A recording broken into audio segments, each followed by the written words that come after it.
السلام علیکم ورحمۃ اللہ وبرکاتہ۔ کیا حال ہیں آپ کے؟ اللہ سبحانہ تعالیٰ آپ کو اپنی رحمتوں میں رکھے، برکتوں میں رکھے، عافیت اور سلامتی عطا فرمائے، آمین ثم آمین۔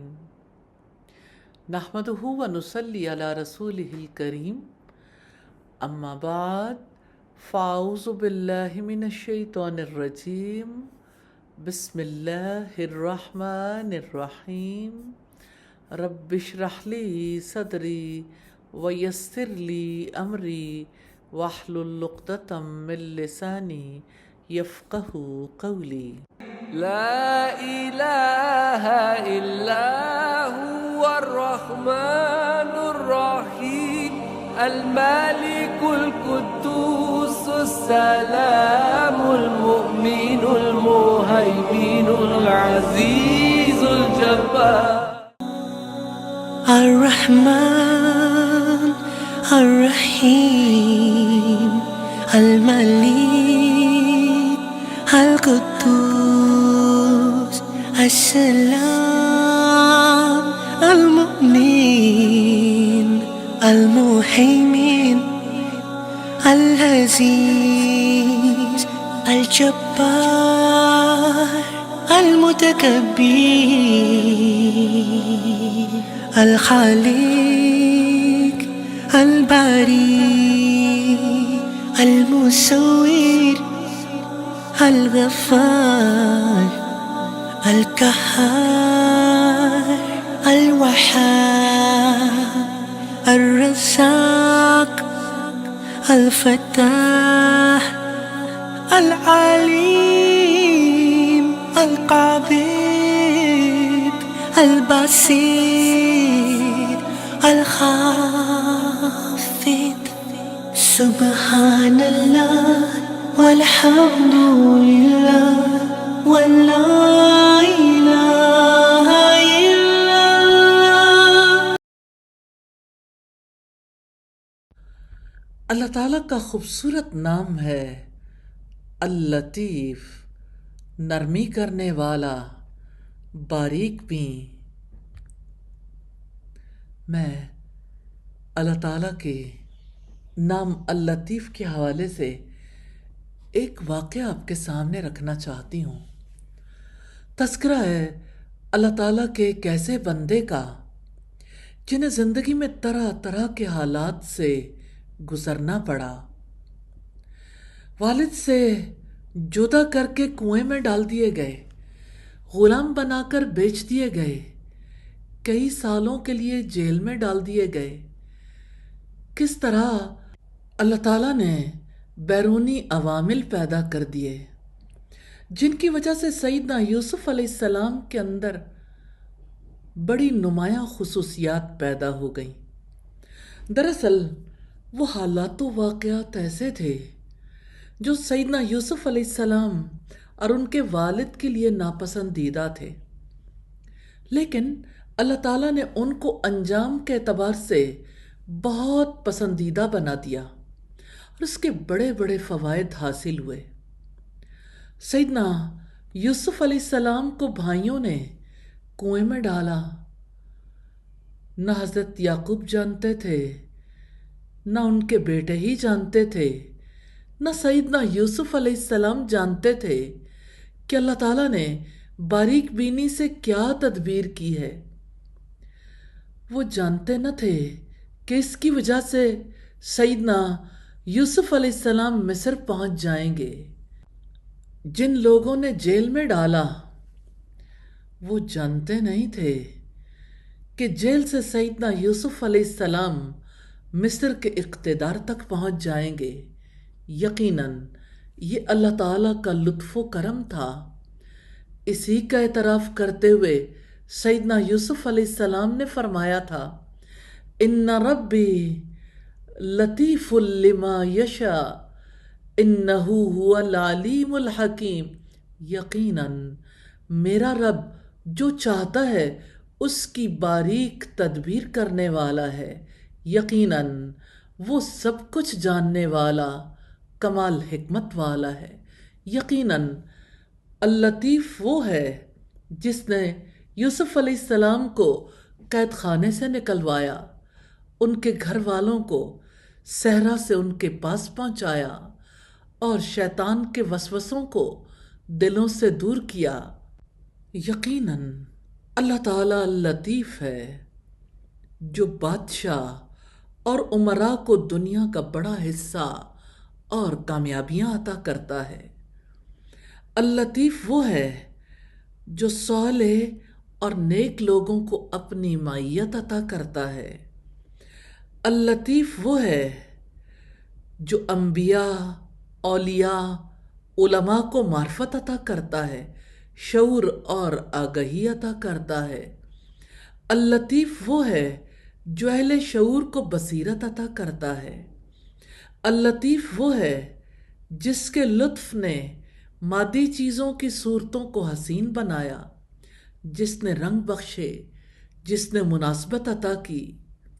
اللطیف کے دو معنی ہیں، ایک تو یہ الخبیر کے معنی میں ہے، اس لیے کہ اس کا علم دقیق اور باریک ہے، یہاں تک کہ وہ رازوں اور خفیہ باتوں کو بھی پا لیتا ہے۔ دوسرے، وہ نرمی اور مہربانی کرتا ہے اور اپنے بندوں اور اولیاء کو اپنے لطف اور احسان سے ان کے فائدے کی چیزوں تک ایسے راستے سے پہنچاتا ہے جس کا وہ شعور بھی نہیں رکھتے۔ اللہ تعالیٰ لطیف ہے، اسی کے لطف و کرم سے آخرت میں ایمان والے نجات پائیں گے اور صالحین کے درجات بلند ہوں گے۔ سیدنا لقمان حکیم کی زندگی میں دیکھیے، بیٹے کو نصیحت کرتے ہیں، یا بنی انہا ان تکو مثقال حبۃ من خردل فتکن فی صخرۃ او فی السماوات او فی الارض یأتی بها اللہ ان اللہ لطیف خبیر۔ اے میرے چھوٹے بیٹے، اگر کوئی چیز رائی کے دانے کے وزن کی ہو، وہ کسی چٹان میں ہو یا آسمانوں میں ہو یا زمین میں، اللہ تعالیٰ اس کو لے آئے گا۔ یقیناً اللہ تعالیٰ بڑا باریک بھی پوری خبر رکھنے والا ہے۔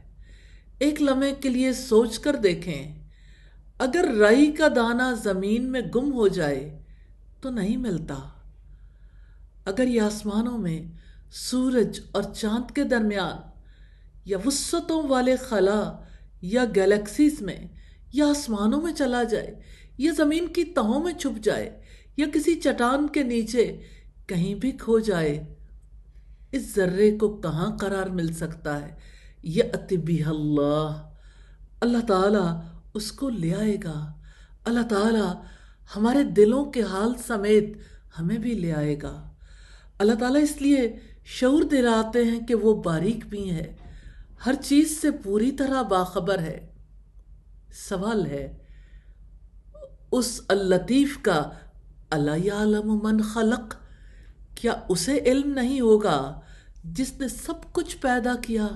وہو اللطیف الخبیر، اور وہ نہایت باریک بھی اور بڑا باخبر ہے۔ اللطیف وہ ہے جو اپنے لطف و کرم سے مومن اور کافر، نیک اور بد سب کو روزی دیتا ہے۔ اس نے فرمایا، اللہ لطیف بعبادہ یرزق من یشاء وہو القوی العزیز۔ اللہ تعالیٰ اپنے بندوں پر لطف و کرم کرنے والا ہے، وہ انہیں جہاں سے چاہتا ہے رزق دیتا ہے، اور وہ نہایت قوت والا، سب پر غالب ہے۔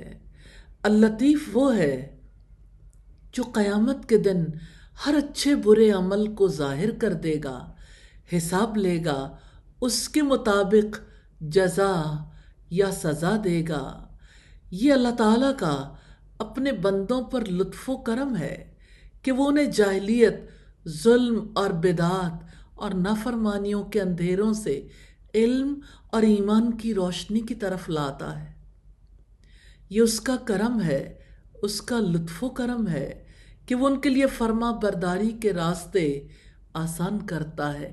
یا اللہ ہمارے لیے بھی آسان فرما دے، انہیں خواہشات کی پیروی اور برائیوں اور بے حیائیوں سے بچنے کی توفیق دیتا ہے۔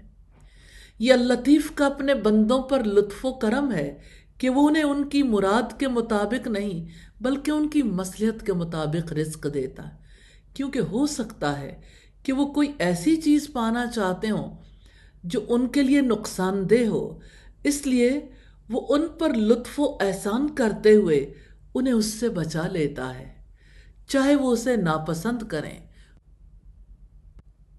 یہ اللہ تعالیٰ کا اپنے بندوں پر لطف و کرم ہے کہ جب کبھی بندہ دنیا کی کوئی ایسی چیز حاصل کرنا چاہتا ہے کہ جسے وہ اپنے لیے اچھا سمجھتا ہے، حالانکہ اللہ تعالیٰ کے علم میں وہ اس کے لیے اچھی نہیں ہوتی، تو اللہ تعالیٰ بندے اور اس چیز کے درمیان حائل ہو جاتا ہے۔ بندہ اس پر پریشان ہوتا ہے، وہ سمجھ نہیں پاتا کہ یہ تو اس کے رب کی مہربانی ہے کہ اسے نقصان سے بچا لیا۔ یہ اللہ تعالیٰ کا اپنے بندوں پر لطف و کرم ہے کہ وہ کمزور ایمان والے مومنوں کو ایسی آزمائشوں سے عافیت میں رکھتا ہے جو ایمان کی کمزوری کا باعث بنتی ہیں۔ یہ اللہ تعالیٰ کا اپنے بندوں پر لطف و کرم ہے کہ اس نے ان کی تقدیر میں مختلف مصیبتیں، آزمائشیں اور امتحان لکھ دیے ہیں تاکہ وہ انہیں کمال اور نعمتوں تک لے جائیں، اور یہ اس کے لطف و کرم میں سے ہے کہ وہ اپنے بندوں کو اہل خیر کے درمیان لے آتا ہے تاکہ وہ ان سے ادب سیکھیں، اور یہ اس کے لطف و کرم میں سے ہے کہ وہ اپنے بندوں کے مسائل کو حل کرتا ہے اور مصائب کے موقع پر صبر کرنے کی توفیق بھی دیتا ہے، اس طرح انہیں بلند درجات تک لے جاتا ہے۔ یہ بھی اس کا لطف و کرم ہے جس کی وجہ سے بندہ مومن اپنے دل کے اندر امید کی وجہ سے حلاوت محسوس کرتا ہے اور اللہ کی رحمت، کشادگی اور تکلیف دور ہونے کی امید رکھتا ہے، پھر اس کی تکلیف کم ہو جاتی ہے اور اس کا نفس زیادہ خوشی محسوس کرنے لگتا ہے۔ یہ اللہ تعالیٰ کا اپنے بندوں پر لطف و کرم ہے کہ وہ ان پر توبہ کے دروازے کھول کر ان کے گناہوں کو بھی ان کے لیے رحمت کا باعث بنا دیتا ہے۔ اس کی وجہ سے وہ اللہ تعالیٰ کے سامنے گڑ گڑاتے ہیں اور ان کے دل کا تکبر دور ہو جاتا ہے، اور یہ بہت زیادہ اطاعت کرنے اور پھر اس پر اترانے سے بہتر ہے۔ اللہ تعالیٰ اللطیف ہے۔ اللطیف پر ایمان لانے کا تقاضا ہے کہ اللہ تعالیٰ سے محبت کی جائے، اس سے انس رکھا جائے، کیونکہ وہ اپنے مومن بندوں پر مہربانی کرتا ہے، ان کے ساتھ احسان کرتا ہے، ان کے ساتھ نرمی کرتا ہے، انہیں سزا نہیں دیتا۔ وہ خیر کو ان کی طرف لے آتا ہے، وہاں سے بھی جہاں وہ گمان رکھتے ہیں اور وہاں سے بھی جہاں سے وہ گمان نہیں رکھتے۔ وہ تو خیر کو ان کی طرف لے آتا ہے وہاں سے جسے وہ ناپسند کرتے ہیں۔ یقیناً وہ حق رکھتا ہے کہ سب سے بڑھ کر اسی سے محبت کی جائے۔ اللہ تعالیٰ کے نام اللطیف پر ایمان لانے والے کا دل پرسکون اور مطمئن رہتا ہے، کیونکہ وہ ہر معاملے میں اپنے رب کے لطف و کرم کو دیکھتا ہے۔ اللطیف پر ایمان لانے کا تقاضا یہ بھی ہے کہ اللہ تعالیٰ پر سچا توکل کیا جائے اور وہ ہمارے لیے جو بھی منتخب کرے اس پر راضی رہا جائے۔ کثرت سے دعائے استخارہ کی جائے، کیونکہ دعائے استخارہ کے ذریعے بندہ اپنے معاملات اللہ تعالیٰ کے سپرد کر دیتا ہے۔ اللطیف پر ایمان لانے کا تقاضا یہ بھی ہے کہ یہ یاد رکھا جائے کہ اللہ تعالیٰ ہمارے تمام اعمال کا علم رکھتا ہے اور اپنے اقوال و افعال کا محاسبہ کرتا ہے۔ اللطیف پر ایمان لانے کا تقاضا یہ بھی ہے کہ اللہ تعالیٰ کے بندوں کے ساتھ نرمی اور احسان کا معاملہ کیا جائے اور انہیں خیر پہنچائی جائے اور شر سے بچایا جائے۔ اللہ تعالیٰ سے یہ دعا ہے کہ ہمیں اپنے نام اللطیف کا سچا فہم نصیب فرمائے، ہمیں اپنے خاص فضل و کرم سے اپنا تعلق نصیب فرمائے اور ہمیں درجات کی بلندی تک پہنچائے۔ آمین ثم آمین۔ یہ شام و سحر یہ شمس و قمر بس تیری طاعت کرتے ہیں، ہم تیرے شاکر ہو کہ نہ ہو پر تجھ سے محبت کرتے ہیں۔ یہ کاسنی پھول یہ زرد شجر یہ سرخ پرندے پیڑوں پر کتنے ہی صحائف ہیں جن کی ہم روز تلاوت کرتے ہیں۔ جو شکل ہے روشن آیت ہے، جو صورت ہے ایک صورت ہے، ہم اس کی نہیں اس خلقت میں خالق کی زیارت کرتے ہیں۔ سنتے ہیں حکایت راوی کی دلکش کرت منشاوی کی، بس لہن دھڑکتا ہے جس دم یہ درد سماعت کرتے ہیں، یہ درد سماعت کرتے ہیں۔ یہ شام و سحر یہ شمس و قمر بس تیری طاعت کرتے ہیں، ہم تیرے شاکر ہو کہ نہ ہو پر تجھ سے محبت کرتے ہیں۔ یہ کاسنی پھول یہ زرد شجر یہ سرخ پرندے پیڑوں پر کتنے ہی صحائف ہیں جن کی ہم روز تلاوت کرتے ہیں۔ یہ نغمے گلہ بانوں کے یہ گیت محبت خانوں کے، یا میری سواری ٹھہرا دو یا عمر سوارت کرتے ہیں۔ ایک سناٹا ہے جدھر جائیں کوئی شکل ملے تو ڈر جائیں، ان شہروں کے ویرانوں میں ہم آہو وحشت کرتے ہیں، ہم آہو وحشت کرتے ہیں۔ یہ شام و سحر یہ شمس و قمر بس تیری طاعت کرتے ہیں، ہم تیرے شاکر ہو کہ نہ ہو پر تجھ سے محبت کرتے ہیں۔ یہ کاسنی پھول یہ زرد شجر یہ سرخ پرندے پیڑوں پر کتنے صحائف ہیں جن کی ہم روز تلاوت کرتے ہیں۔ انسان کے اندر سب سے زیادہ طاقتور جذبہ محبت کا ہے۔ محبت کیسے ہو جاتی ہے، اس کا اظہار کیسے ہوتا ہے؟ انسانوں سے محبت کے معاملے میں اگر آپ دیکھیں، جو سلسلہ تعارف سے شروع ہوتا ہے وہ محبت کرنے والے کے لیے سب سے بڑا کنسرن بن جاتا ہے۔ پھر ملاقاتیں، باتیں، یادیں اس کو تقویت دیتے ہیں۔ جب یہ محبت خالق کے لیے ہو تو خالق سب سے بڑا کنسرن بن جاتا ہے۔ اسی کو معبود بنانا کہتے ہیں۔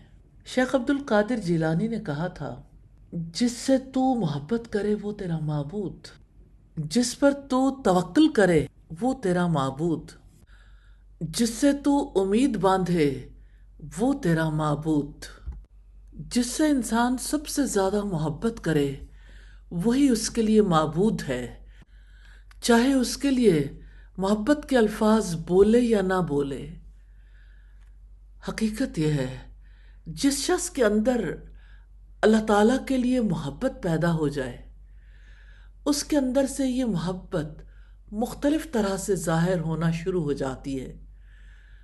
قرآن مجید میں اس کے لیے ذکر، شکر اور حمد جیسے الفاظ آتے ہیں۔ اصل میں اپنے رب سے تعلق کی بنیاد کو دیکھنا چاہیں تو یہی محبت ہے۔ اس اعتبار سے یہ کہنا درست ہوگا کہ الحمدللہ کا مطلب ہے اللہ تعالیٰ کے لیے محبت، اللہ تعالیٰ کے لیے شکر کا مطلب ہے اللہ تعالیٰ کے لیے محبت.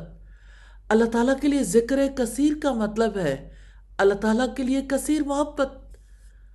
حقیقت یہ ہے اللہ کا ذکر ہی ہے جس سے دلوں کو اطمینان حاصل ہوتا ہے. اور اس کا مطلب یہ بھی ہے کہ محبت ہی وہ چیز ہے جس سے دلوں کو حقیقی اطمینان ملتا ہے.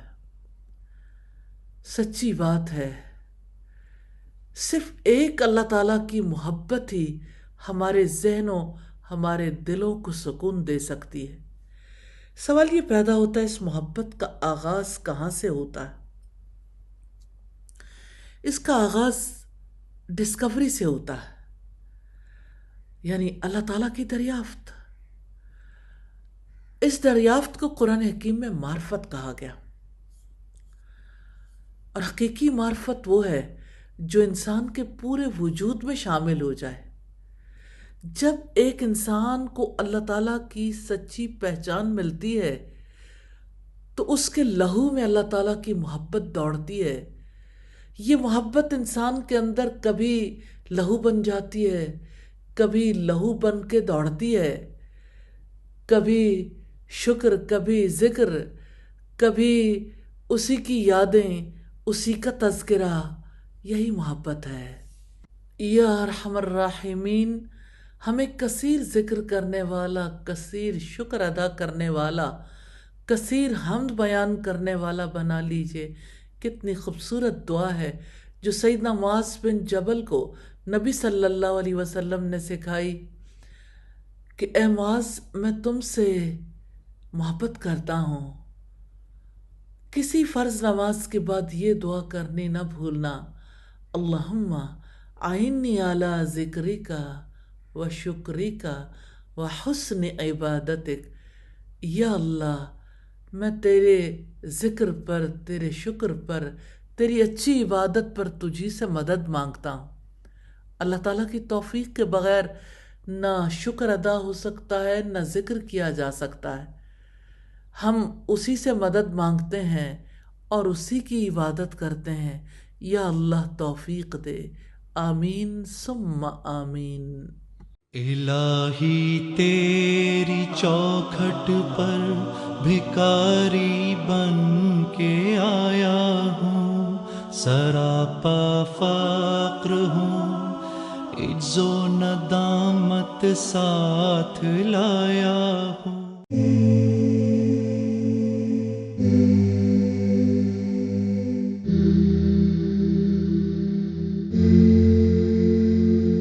Forgive me for everything I've done in the past, when everything was going so fast, and now I just can't go on. Forgive me for everything I've done in the light, for everything I've done in the night that I thought wasn't wrong. But I know that you are really loving, you are really caring. I can't realize, but you know that I will be better, that I will be stronger if you are by my side. Allah,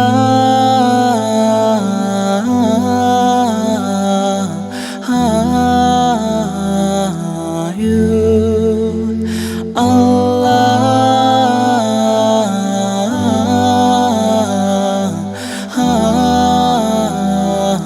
you.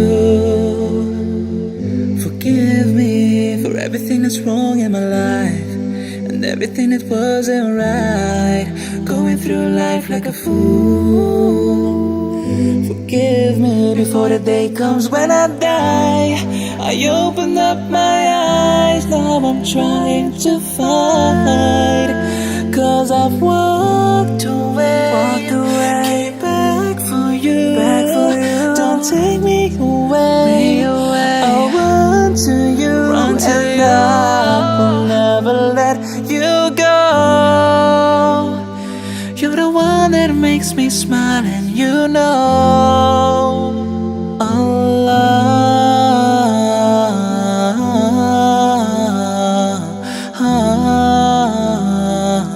you.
جو انسان اللہ تعالیٰ کی طرف رجوع کرنا چاہتا ہے، اللہ تعالیٰ کی طرف بڑھنا چاہتا ہے، جو انسان رب کی طرف واپس لوٹنا چاہتا ہے، اس کے راستے میں گناہ حائل ہو جاتے ہیں۔ اور اب دیکھیے کہ گناہ گار کے لیے توبہ کا دروازہ کھول کر رب رحمان نے کتنی بڑی رحمت کی ہے۔ عجیب بات یہ ہے کہ ابلیس توبہ میں تاخیر اور ٹال مٹول کرواتا ہے۔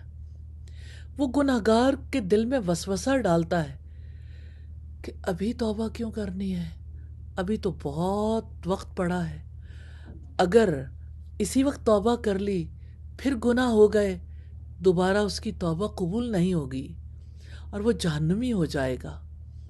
جب 50-60 سال کی عمر کا ہو جاؤں گا تو پھر توبہ کر لوں گا،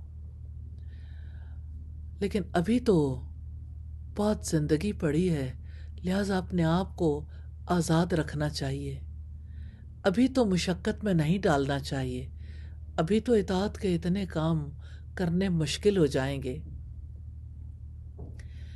جو اللہ تعالیٰ سے دور ہوتا ہے، ابلیس اسے اور زیادہ دور کرنے کی کوشش کرتا ہے۔ ہر دفعہ وہ یہی وسوسہ ڈالتا ہے، کل کر لوں گا، کل کر لوں گا۔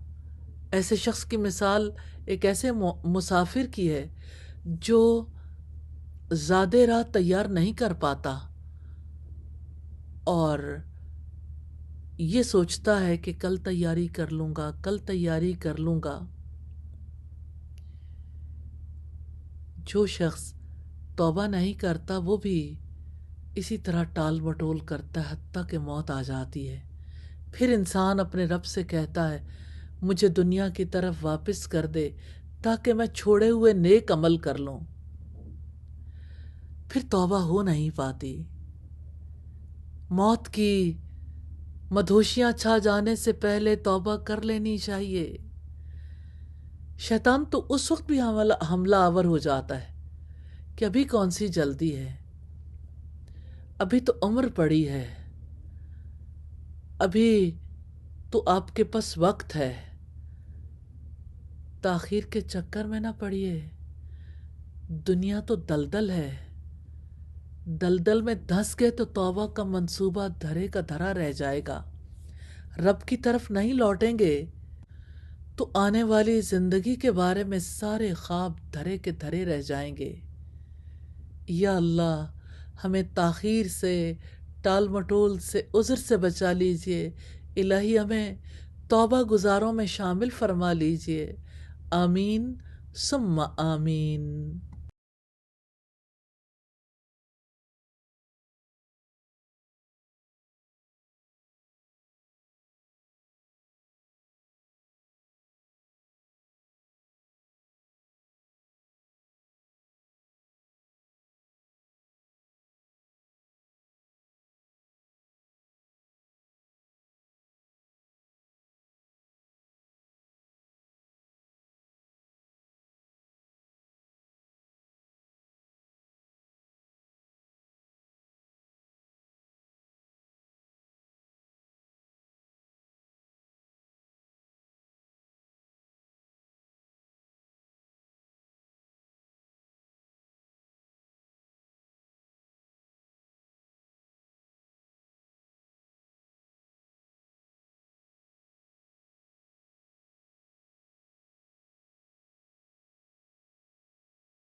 انسان کو بھوک بھی لگتی ہے اور اس کے اندر سے ہوک بھی اٹھتی ہے، جیسے انسان اپنے پیاروں سے نہ ملا ہو تو اس کے اندر سے ہوک اٹھتی ہے،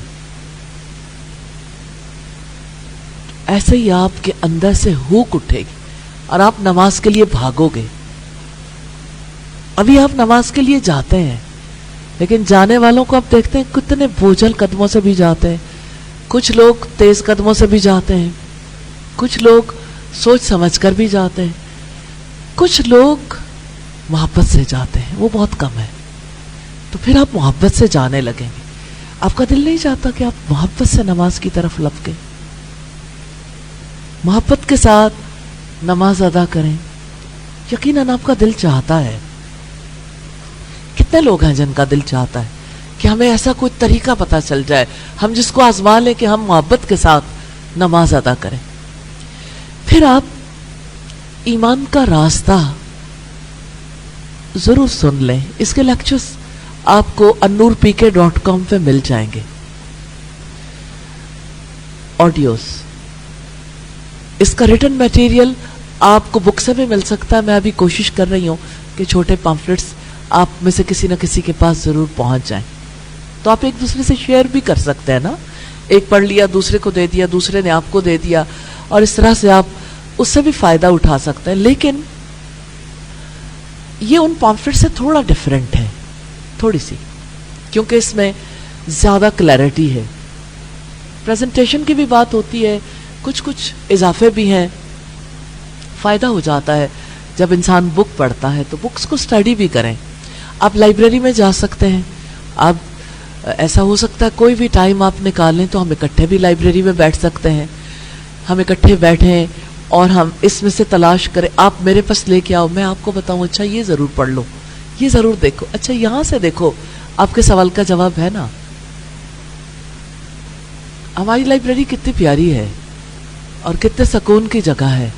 تو آپ بیٹھیں گے، آپ کو بہت اچھا لگے گا، اچھی فیل آئے گی انشاءاللہ. تو آپ لائبریری میں بیٹھیں. جو لوگ آن لائن سن رہے ہیں ان کو بھی ہم آفر کرتے ہیں، وہ جب بھی ہماری لائبریری میں آنا چاہیں آ سکتے ہیں. یہاں ہمارے پاس بکس کی بہت اچھی کلیکشن ہے، اور انشاءاللہ ایمان کا راستہ بھی ہماری لائبریری میں ہوگی، آپ کو مل جائے گی انشاءاللہ. آپ اس کو اسٹڈی کر سکیں گے.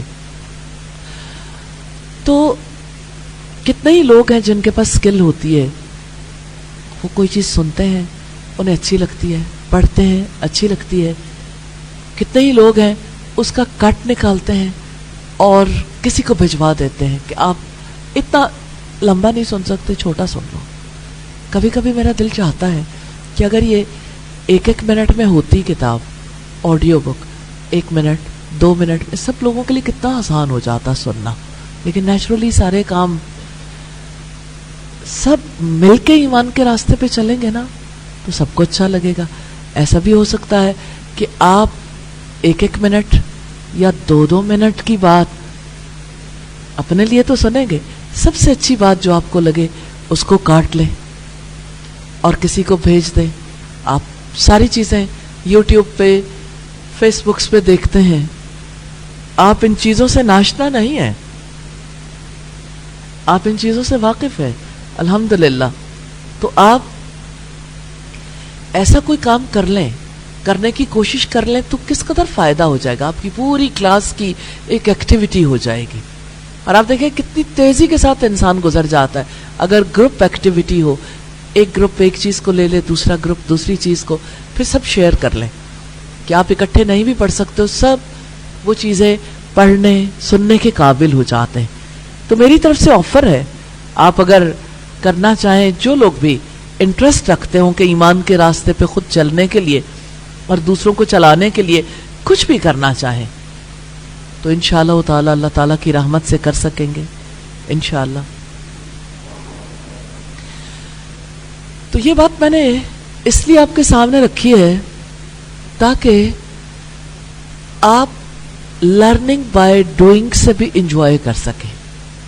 کوئی چیز ہوتی ہے نا، آپ دیکھیں کپڑا بنانے والی فیکٹری کپڑا بناتی ہے، پھر آپ دیکھیں کہ پسند کرنے والے فیکٹری میں پسند کرنے نہیں جاتے، کیونکہ فیکٹری سے کپڑا آؤٹ لیٹس پہ آتا ہے، پھر آؤٹ لیٹ سے آپ پسند کرنے جاتے ہیں، پھر آپ اس کپڑے کو کہیں سے سٹچ کرواتے ہیں، اور جب وہ بالکل آپ کے ناپ کا ہوتا ہے، فٹ ہوتا ہے، تو آپ اسے پہن لیتے ہو. پھر آپ اور بہت ساری چیزیں اس کے ساتھ استعمال کرنا چاہتے ہو تاکہ آپ زیادہ اچھے لگو. اسی طرح سے ایسے ہوتا ہے جو لرننگ ہوتی ہے نا، اس میں کوئی ایسا ہوتا ہے کہ جو لکھتا ہے، کوئی بولتا ہے، کوئی ایسا ہوتا ہے جو اس کو زیادہ اچھے انداز میں دوسروں کے سامنے پریزنٹ بھی کر دیتا.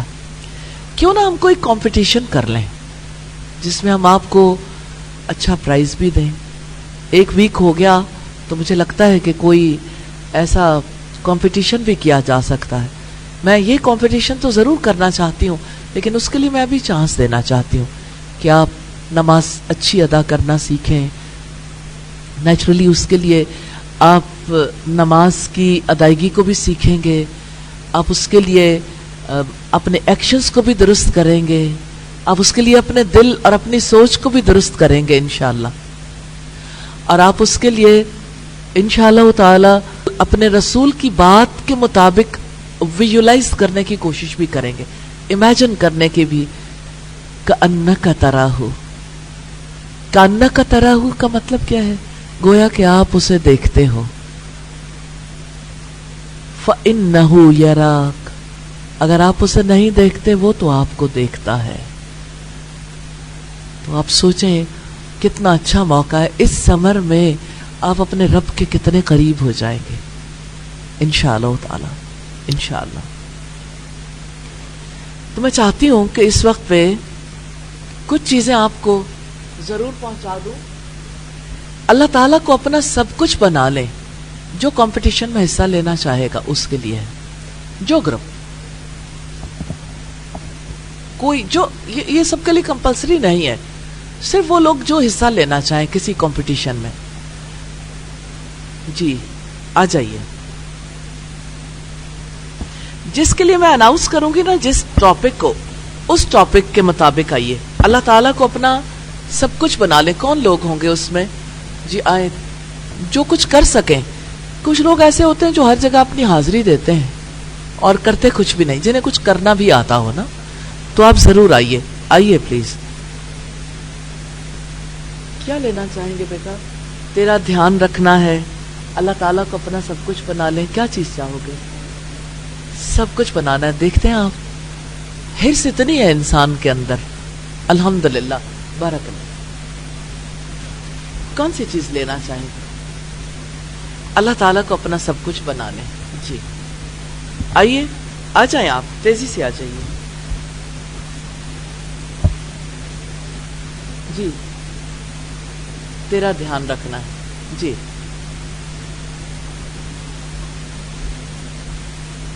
آ جائیں، جو بھی آنا چاہیں.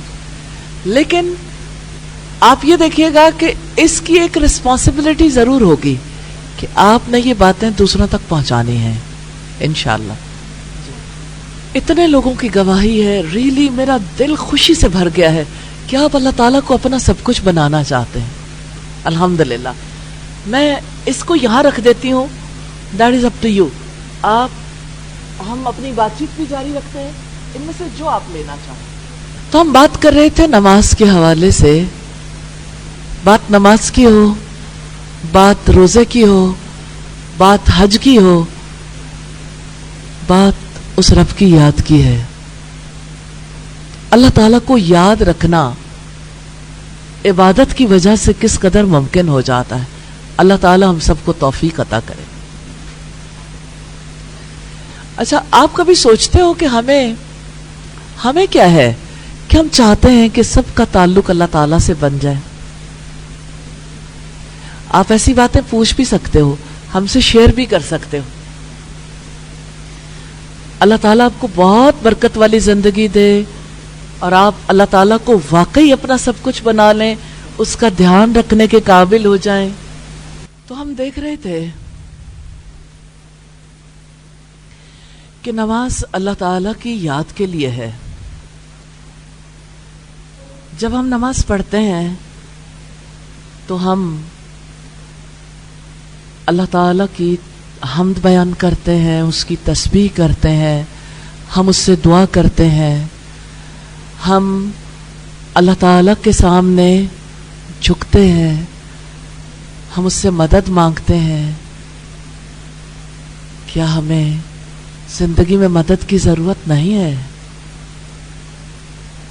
وہ مالک ہے، ہم مملوک ہیں. شکر ہے اس ذات کا جس نے ہمیں دن میں 5 مرتبہ موقع دیا ہے. 5 times ہم اس کے قریب جا سکتے ہیں. ہم 5 بار اپنے رب کو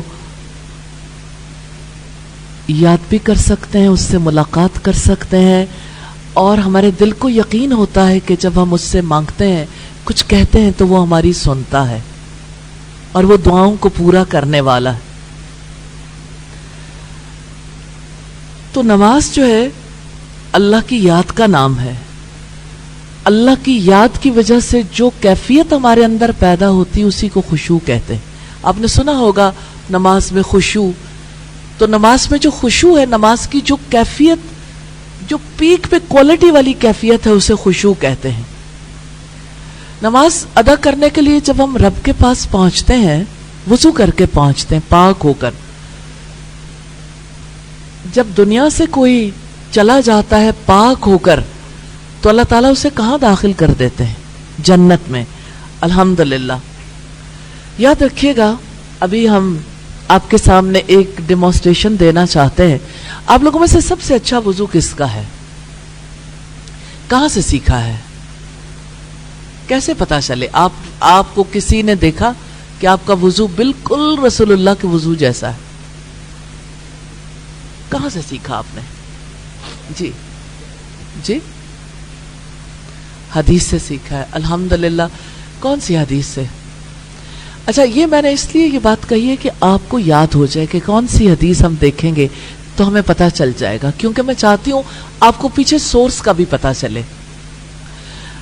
جب کبھی ہمارے اسلاف نے وضو سکھایا، وضو کر کے دکھایا، اور وضو کرتے ہوئے ہمیں سیدنا ثوبان کے حوالے سے روایت ملتی ہے کہ میں نے سیدنا عثمان کو دیکھا کہ وہ کس طرح سے اونچی جگہ پر بیٹھ کر انہوں نے وضو کیا. پھر انہوں نے وضو کر کے دکھایا تو انہوں نے بتایا کہ میں نے اسی طرح سیدنا عثمان کو دیکھا تھا کہ انہوں نے وضو کر کے کہا کہ میں نے اسی طرح سے رسول اللہ صلی اللہ علیہ وسلم کو وضو کرتے دیکھا. آپ نے تو وضو کرتے دیکھا ہوگا، کسی نے اپنے امی کو دیکھا ہوگا، کسی نے اپنے بڑے کو دیکھا ہوگا، کسی نے اپنے ٹیچر کو دیکھا ہوگا، کسی نے کسی کو بھی نہیں دیکھا ہوگا، صرف سنا ہوگا اور آپ نے وضو کیا ہوگا. تو وضو کے بارے میں جان لیں کہ وضو کرنا باقاعدہ عمل ہے، اور وضو کے عمل کو اسی طرح سے سیکھنا چاہیے جس طرح سے صحابہ کرام نے سیکھا تھا. نبی صلی اللہ علیہ وسلم نے وضو کے بارے میں ایک اصطلاح استعمال کی ہے، پورا وضو، مکمل وضو، کامل وضو. آپ میں سے کون ہے جو کامل وضو کرتا ہے؟ کامل وضو کرتے ہیں؟ اچھا، آئیے پھر آپ آ جائیں، کوئی اور بھی آ جائے، 3 لوگ آئیں تاکہ کامل وضو کے بارے میں آگہی زیادہ اچھے طریقے سے ہو سکے. اور ہم ساتھ کے ساتھ بتاتے جاتے. میں ایک کتاب آپ کو بتانا چاہتی ہوں جس کتاب سے آپ آسانی کے ساتھ وضو کرنا سیکھ سکتے ہیں. جنت کا راستہ. سادہ سمپل وے میں، ٹیبلر فارم میں آپ کو چھوٹی سی بات ملے گی وضو کے اعمال کے حوالے سے بھی، نماز کے حوالے سے بھی. ایک چھوٹا سا کوشچن ہے، اس کا آنسر ہے. آپ اس کی ڈیٹیل دیکھنا چاہیں، حدیث کا ریفرنس بھی ہے لیکن حدیث ہے نہیں. اور نماز کے بارے میں بھی اور وضو کے بارے میں بھی، یعنی اس دوران انسان کی سوچ کیا ہونی چاہیے، اس دوران انسان کا عمل کیسا ہونا چاہیے، یہ سب چیزیں جو ہے اس میں الحمدللہ واضح کی گئی ہیں. میں یہ چاہتی ہوں کہ آپ وضو کرنا سیکھتے رہیں. یہ ایک دن کا عمل نہیں ہے. ایک دن آپ دیکھیں گے، پھر آپ جب دوبارہ نہیں دیکھیں گے، کوئی آپ کے وضو کو نہیں دیکھے گا تو آپ کو پتہ نہیں چلے گا کہ آپ کی غلطی کہاں ہے، کیونکہ آپ تو بالکل ٹھیک سمجھ کے وضو کرنا ہے. اس لیے وضو کے لیے ضرور کسی کو جو بالکل صحیح وضو کرتا ہو اس سے کہیں، اپنے ٹیچر سے کہیں، یا کسی ایسے فرد سے جو صحیح وضو کرنا جانتا ہے کہ میرے وضو کو دیکھیں کہ میرا وضو آیا درست ہے. پھر اسی طرح سے نماز کے بارے میں یہ ضرور دیکھیں کہ میری نماز درست ہے، تاکہ کوئی کمی کوتاہی ہے ظاہری اعتبار سے وہ بھی نکل جائے. اور اسی طرح سے پھر نماز کے دوران آپ کس طرح سے اللہ تعالیٰ کی طرف توجہ کر سکتے ہیں، انشاءاللہ اس کو بھی سیکھیں گے انشاءاللہ. تو اس وقت جنت کا راستہ آپ کے سامنے ہے، لیکن میں چاہتی ہوں کہ جنت کے راستے کو آپ ڈیٹیل سے دیکھیں، ڈاؤن لوڈ کر لیں. جا کے آج ضرور دیکھیں گے، کیونکہ کل چھٹی ہے، سنڈے ہے، آپ کے پاس ٹائم ہوگا، آپ تھوڑا سا ٹائم نکال کے اس میں سے ضرور دیکھیں طہارت کو بھی. اور طہارت اس لیے کہ نماز کے لیے پاک ہونا شرط ہے، آپ کے لباس کا بھی، آپ کے جسم کا بھی، اور اسی طرح سے آپ کے جگہ کا بھی پاک ہونا ضروری ہے. تو ان تمام چیزوں کی پاکیزگی کیسے ہوگی، کون سی چیزیں ہیں جو ناپاک کر دیتی ہیں، یہ بہت سادہ سا نالج ہے، سمپل اور بہت مختصر، آپ کے لیے بہت آسان ہے خود سے سیکھنا بھی.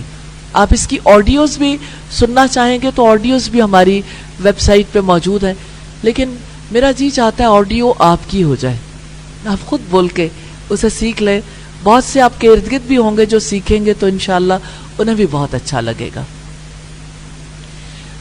تو وضو کے لیے آپ آئیں گے تو ہم اس سلسلے کو آگے جاری رکھیں گے. آئیے، آپ آنا چاہتی ہیں؟ آئیے. کوئی اور کون ہاتھ ہینڈ ریس کون کر رہا تھا؟ یس، آپ آ جائیں. آپ نے کہاں سے سیکھا؟ اچھا چلیے آئیے.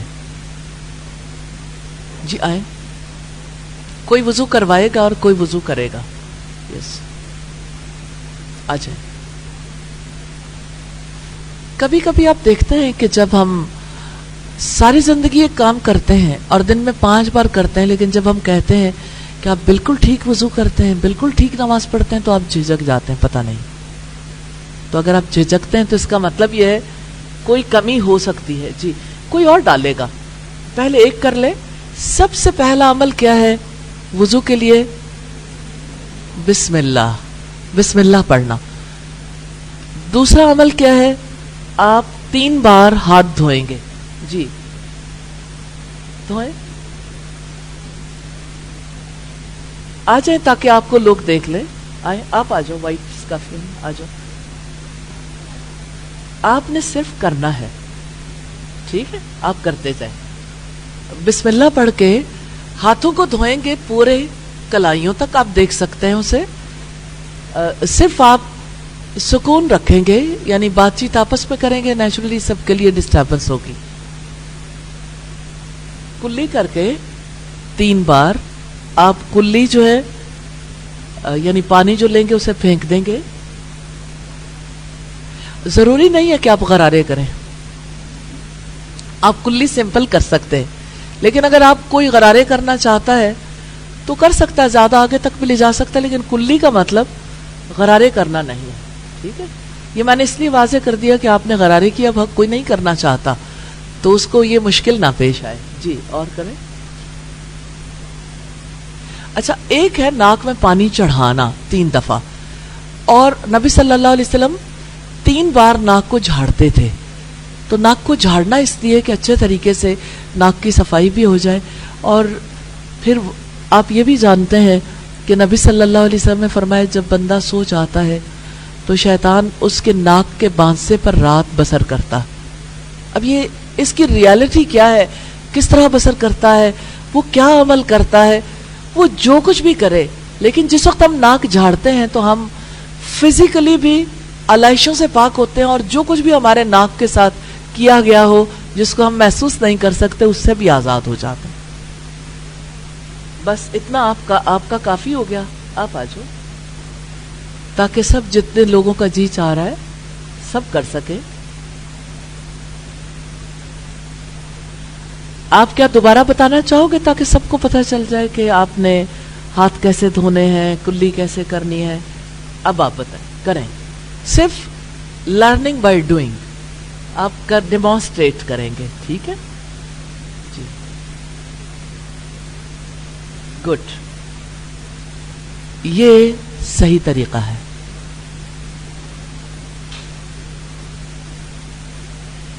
اگر میں نے صحیح طریقہ کہا تو آپ نے دیکھا نہیں ہے، کیونکہ آپ اپنے وضو پہ مطمئن ہیں. آپ دیکھو گے تو آپ کو پتہ چلے گا آپ نے کیا نہیں کیا. جب ہاتھوں کو دھونا ہے نا تو اپنی انگلیوں میں پورے طریقے سے کہیں کوئی جگہ خشک نہ رہ جائے. آپ کا پانی تیز ہوتا ہے تو آپ کو فیلنگ نہیں ہوتی، لیکن رسول اللہ بہت تھوڑے پانی سے وضو کرتے تھے. اور آپ جانتے ہو پاکستان میں پانی بہت کم رہ گیا ہے، پانی کے ریزروائرز کم ہو رہے ہیں اور ہمیں پانی بچانا ہے اور اپنے نبی کی سنت پر عمل کرنا ہے، تو آپ وضو کے لیے بھی اور دیگر ضروریات کے لیے بھی پانی کم استعمال کریں۔ ناک میں پانی چڑھانے کے لیے آپ بائیں ہاتھ سے ناک میں پانی چڑھانے کی بجائے آپ رائٹ ہینڈ سے چڑھائیں گے اور بائیں ہاتھ سے ناک کو جھاڑیں گے۔ آپ کو ایک ڈفرنس فیل ہوا کہ ایک فرد نے یہ کہا کہ میں نے حدیث سے سیکھا ہے، تو جس نے حدیث سے سیکھا اس نے درست سیکھا۔ جس نے حدیث ہو سکتا پڑھی ہو لیکن اس سے سیکھا نہ ہو، اس کے کرنے میں بہت ساری قباحتیں آتی ہیں۔ بیٹا نام کیا آپ کا؟ عائشہ۔ عائشہ نام ہو اور حدیث پڑھی ہو تو کیا بات ہے، ماشاءاللہ۔ اب جب آپ نے کوہنی دھونی ہے نا، تو کوہنی دھوتے ہوئے کوہنیوں کے خشک رہ جانے سے اپنے آپ کو بچانا، پورے طریقے سے کوہنی تک پانی پہنچ جائے۔ آپ صلی اللہ علیہ وسلم نے جب پورا وضو کرنے کے لیے کہا تو صحابہ کرام کا جی چاہتا تھا کوہنیوں سے بہت آگے لے جائے، کیونکہ نماز کے لیے جب انسان وضو کرتا ہے تو یہ وضو امت مسلمہ کی پہچان ہوگی اور ہر ایک کو اس کے اعضاء کی سفیدی کی وجہ سے پہچانا جائے گا کہ یہ نبی صلی اللہ علیہ وسلم کی امت کا فرد ہے۔ اور وضو کے اعضاء جتنے روشن ہوں گے، جہاں تک سفیدی پہنچے گی زیورات بھی پہنائے جائیں گے۔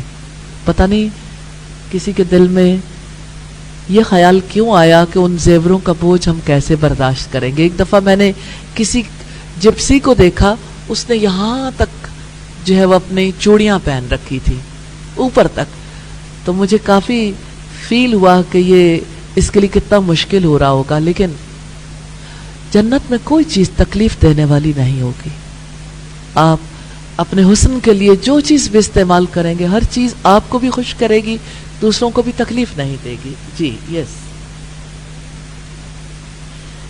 مسا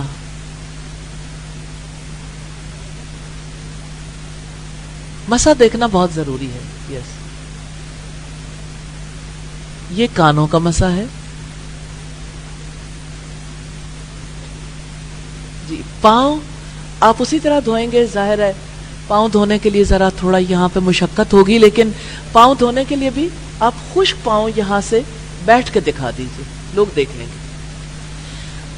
نبی صلی اللہ علیہ وسلم نے فرمایا ویل للعقاب من النار، یعنی ہلاکت ہے، بربادی ہے ان ایڑیوں کے لیے آگ سے جو خشک رہ جاتی ہیں نا، اس لیے خشک نہیں چھوڑنا، ہر حصے کو اچھے طریقے سے، اور انگلیوں کو بھی اچھے طریقے سے اس میں انگلی ڈال کے دیکھ لیجئے کہیں کوئی حصہ خشک نہ رہ گیا ہو۔ کچھ لوگ کمزور ہوتے ہیں، کچھ لوگوں کے پاؤں جو ہیں وہ ذرا آپس میں انگلیاں بہت ملی ہوئی ہوتی ہیں، تو ان تک پانی پہنچانا بہت ضروری۔ وضو کی دعائیں ضرور پڑھنی ہے۔ نبی صلی اللہ علیہ وسلم نے فرمایا جو شخص وضو کے بعد یہ دعا کرتا ہے اشہد ان لا الہ الا اللہ والی، جنت کے 8 دروازے اس کے لیے کھول دیے جاتے ہیں۔ ایک وضو انسان کو گناہوں سے پاک کر سکتا ہے، الحمدللہ۔ اسی طرح سے ہم یہ دیکھیں گے نماز کس طرح سے ادا کرنی۔ اگر یہاں پہ آ جائیں اس جگہ پہ، ہاں آپ ہی آ جائیں، کوئی اور بھی آنا چاہے تو آ سکتا ہے۔ جی آپ یہاں پہ آگے ہو کے تھوڑا سا کھڑے ہو جائیں، ادھر سے نظر نہیں آ رہا۔ اچھا، ایک دفعہ یہاں کر لیں، اٹھ کے کھڑے ہو جائیں، کوئی کھڑا ہونا چاہتا ہے دیکھ لیں۔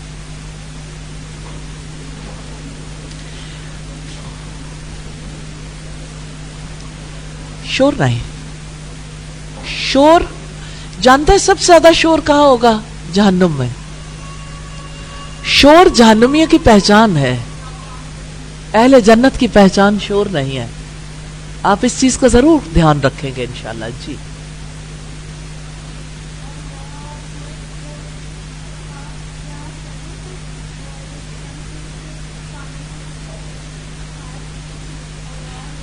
ہاتھ جب آپ اللہ اکبر کہیں گے کانوں کی لوؤں تک یہ ہاتھ کھڑے ہوں، لو یہ کان آپ کے نظر نہیں آ رہے نا، تو